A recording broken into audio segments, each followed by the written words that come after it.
Aircraft woman Dorothy L. Quinn enlisted in the Women's Auxiliary Air Force on the 31st of October 1942 in Perth, Western Australia.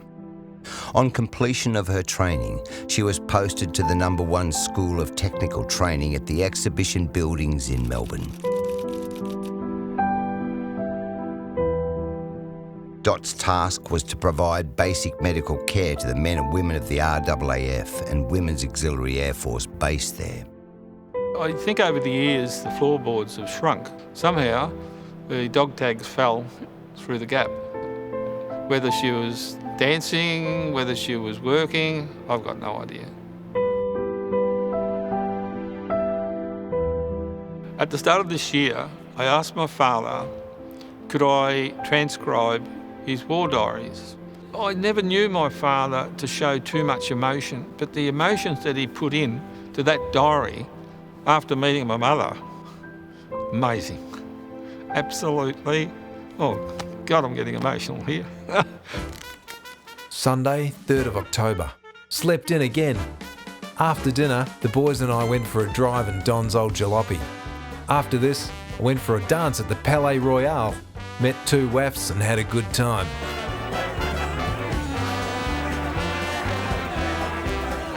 Over the next 9 days, Dot would see Reg 6 more times. Their romance quickly ignited. Thursday, 7th of October. I took the WAAF, whose name is Dorothy, to dinner, then to Luna Park. They'd only seen each other about 3 or 4 times. But the letters, Mum wrote every day. Dad wrote every second day. On the 12th of October, Reg heads back to base in Queensland. In a couple of months, Reg's squadron is deployed to New Guinea.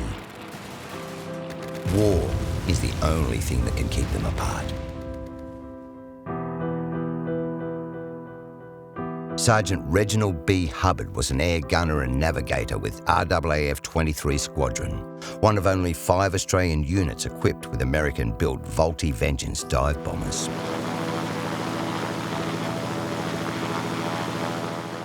Dive bombing was dangerous. Pilots descended at speed, released their payloads just above the ground and hopefully returned to the skies. Reg and his mates were easy targets for anti-aircraft guns. Today, 23 Squadron made their debut on the New Guinea front. Bull C got a 20mm shell in his wing, but was okay. Thursday, 24th of February. Today we raided Hansa Bay. Noel was hit in his dive and crashed into the jungle with Captain Bill Watson on board. Coming home, Graham MacDonald and Charlie McAllister came down, but we have every hope for them. Noel was one of the finest lads I've ever known, and must admit it really hurt to see him go.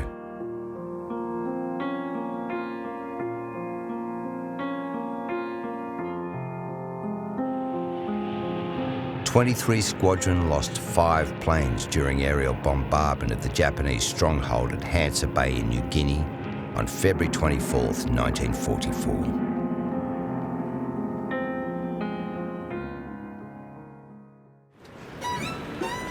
In May, Reg returns to Australia. A few days later, he and Dot are married. Dad had girlfriends, but when Mum arrived on the scene, all the other girlfriends disappeared. They were crossed out. Dot was given the afternoon off, so we teed up everything and got married in the evening at 8:30 at the Church of Christ in Swanston Street. Perhaps it was hasty, but I know we love each other. Enough to know what we're doing. But in no time, Reg is heading back to Queensland. Up at 4:30, said goodbye to the family, and then the saddest job of all, saying adieu to my newlywed wife.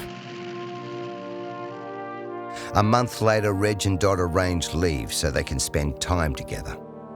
My grandfather and his sister owned Osborne House, almost directly opposite the exhibition buildings. So obviously when Dad was on leave, the whole family stayed there. They go to the football, dancing in Heidelberg, before Reg is posted to Port Pirie in South Australia as an instructor. Though war keeps forcing them apart, all they want is to be together. Saturday, 3rd of September. I rang Dot. I've been calling her often for a good reason. We have high hopes for having a babe. So, at the moment, it looks like we're lucky. Perhaps I should feel like a heel for letting Dot have children at a time like this. But we both want one.